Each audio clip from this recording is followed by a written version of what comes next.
It's time for Campfire Stories. Today I'm going to tell you about Leandra and her golden hand. So Leandra lived in the city and she worked in the factory like her mama did and like her daddy did. And now she does. She works the press and she's pretty good at it. But one thing Leandra was not good at, that was choosing a man. In fact, she had staying at her house with her was Joe. We'll just call him Loser Joe. Loser Joe would kick back, playing video games all day, and drinking. And one day, Leandra just had enough. What happened is, she would come in and sometimes and she'd say, "Hey babe, did you look for a job today?" And Loser Joe would say, "Babe, yeah, but I couldn't find anything. You know, it's so hard for me to get a job because I don't have any experience. Remember, I got into some trouble, and because of that, I don't have much work experience. Now, I had spent some time behind bars." Well, Leandra happened to walk in on him when he had his friend with him, the playing video games, Loser Bob. And Loser Joe was talking quite differently than he talks with Leandra. Instead of that sweet voice he used with her, he was saying things like, yeah, I sent her off to work. In fact, she took me to Walmart the other day and bought my jeans. And she gave me anything I want. You think I gotta go to work? Yeah, I just got it like that. Yeah, she just loves me like that. Yeah. But Leandra happened to walk in on that and heard that and got very mad. And they had this big argument. In fact, it was bothering her the next day when she went to work.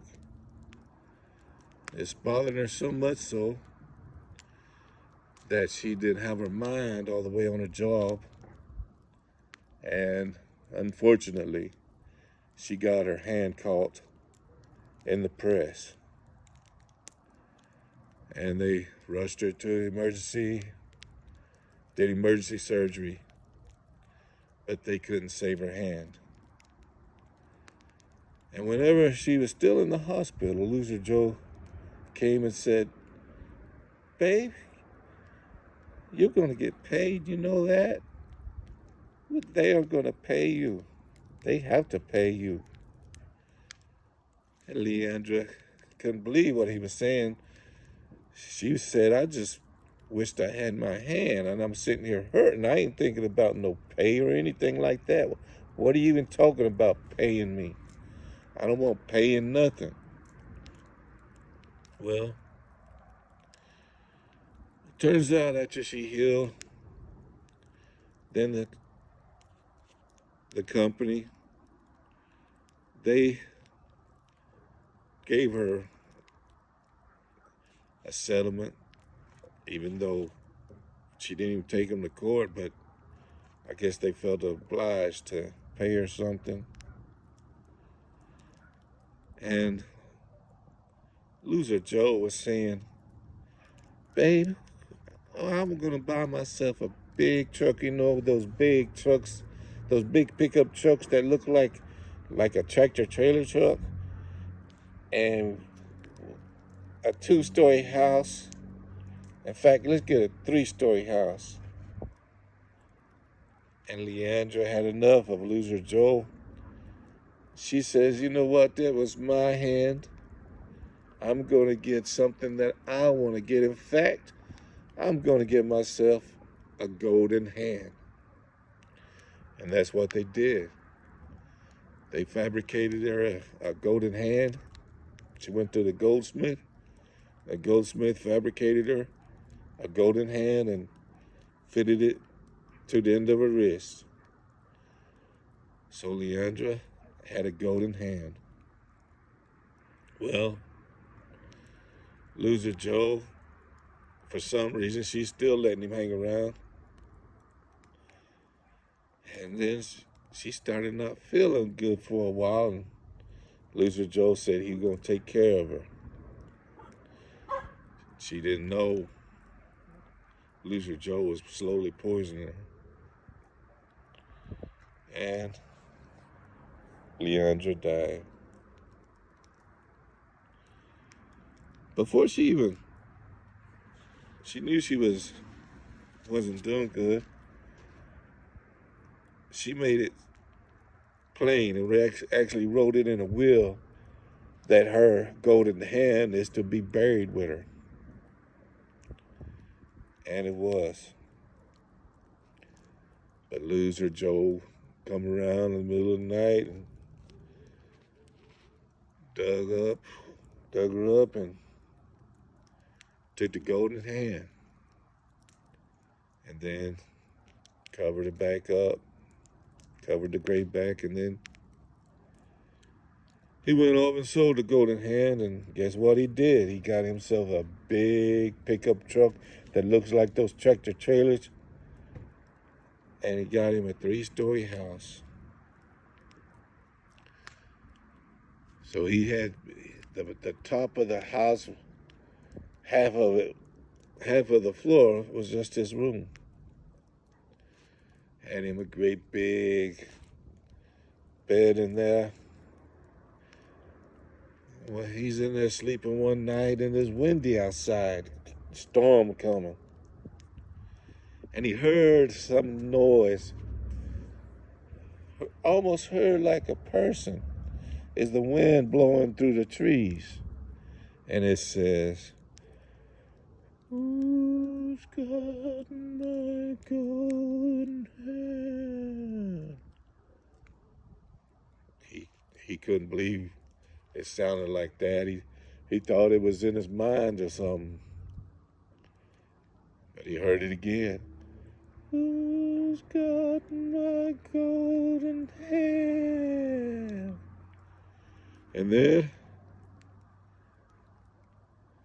it was closer, and it was at the door. The voice was at the door. And he still was wondering, is it the wind or am I imagining something? Who's got my golden hand?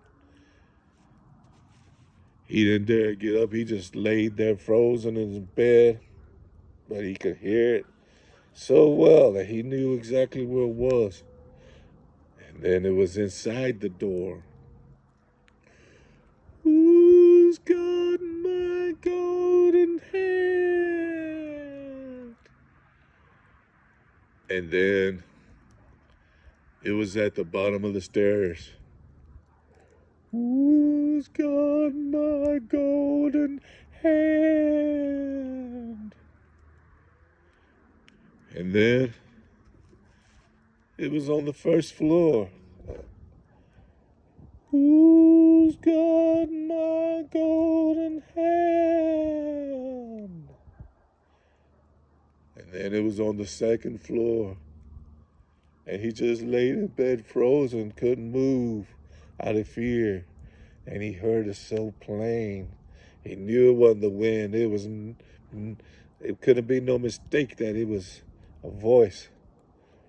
Who's got my golden hand? And then it was on the third floor. Who's got my golden hand? And it was right at his door. Who's got my golden hand? And then he was inside the door and he saw it. He saw her.